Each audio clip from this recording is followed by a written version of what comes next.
Assalamualaikum warahmatullahi wabarakatuh.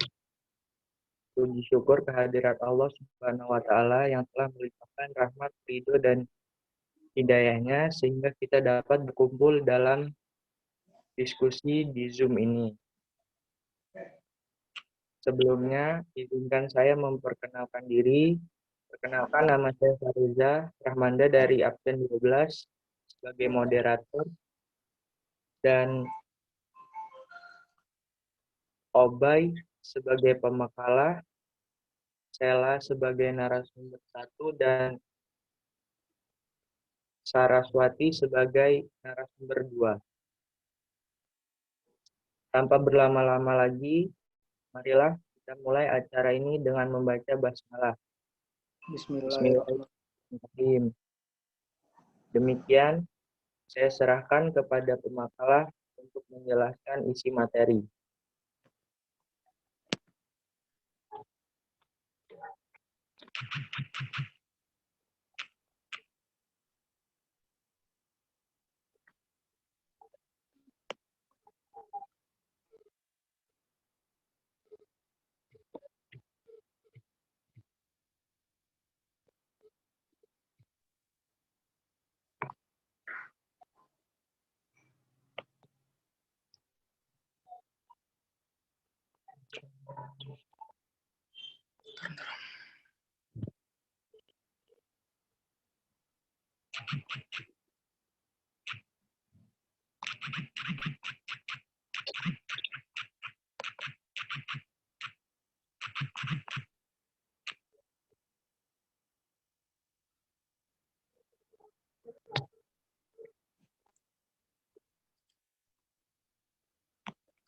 Struktur teks deskripsi.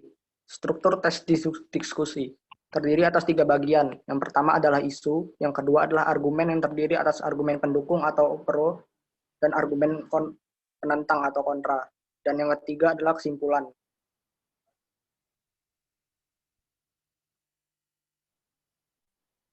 Isu.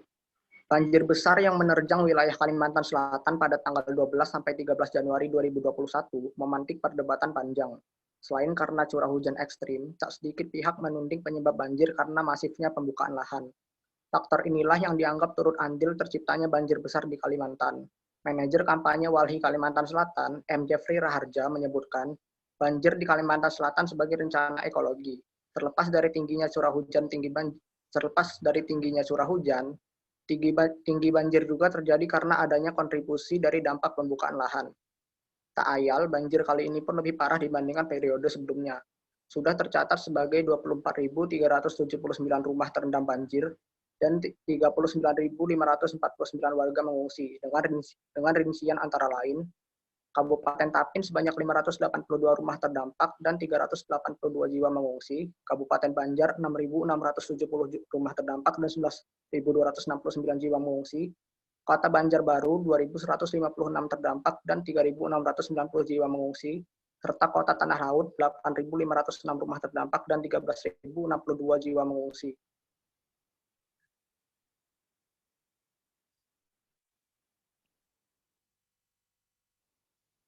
Argumen pendukung. Berdasarkan data yang dimiliki manajer kampanye Walhi Kalimantan Selatan, M. Jeffrey Raharja, salah satu peruntukan pembukaan lahan di Kalimantan Selatan adalah terciptanya perkebunan sawit. Namun, pembukaan perkebunan sawit ini berlangsung secara terus-menerus. Pada rentang 2009 sampai 2011, terjadi peningkatan luas perkebunan sebesar 14% dan terus meningkat di tahun berikutnya sebesar 72% selama 5 tahun. Sementara itu, analisis Lembaga Penerbangan dan Antariksa Nasional atau LAPAN menunjukkan banjir di Kalimantan Selatan disebabkan tingginya curah hujan dan turunnya lautan hutan primer. Dua faktor penyebab ini berdasarkan data satelit penginderaan jauh solusi menengah, di mana hasil pengamatan ini masih bersifat estimasi dan belum dilakukan verifikasi.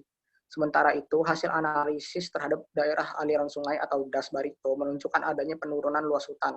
Penurunan luas Das Barito ini sejalan dengan kian meluasnya area perkebunan secara signifikan.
Argumen penentang.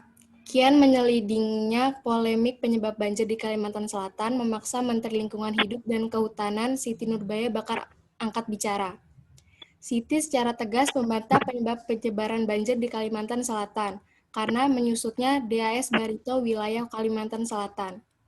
Siti pun menegaskan asal mulanya banjir di Kalimantan Selatan karena terjadinya anomali cuaca.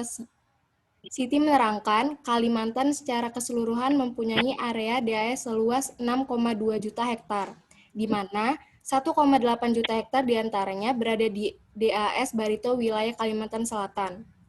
Dari keseluruhan DAS Kalimantan Selatan, 94,5% dari total wilayah hulu DAS Barito berada di dalam kawasan hutan. Merujuk data 2019, sebanyak 83,3% hulu DAS Barito masih bertutupan wilayah alam. Sedangkan 1,3% sisanya merupakan hutan tanaman. Dengan demikian, klaim Siti, hulu DAS Barito masih bagus. Siti juga mengatakan bagian DAS Barito yang berada di wilayah Kalimantan Selatan secara kewilayahan hanya menyangkup 40% kawasan hutan. Sementara itu, 60% lainnya mencakup areal penggunaan lain atau bukan kawasan hutan. Ya, sebelum acara ini ditutup, apakah ada yang ingin bertanya? Baik, kalau tidak ada yang ingin bertanya, saya serahkan kepada notulis untuk menyampaikan kesimpulan.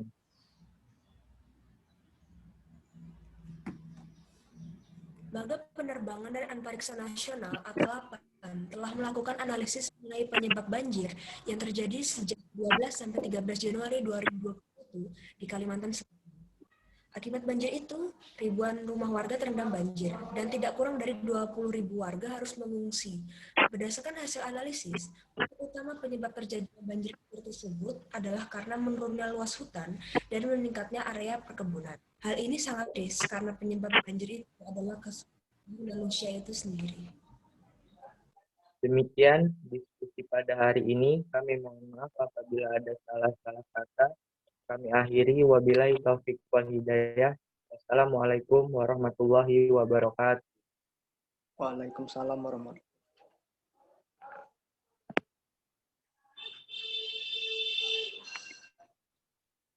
Sudah kan ini?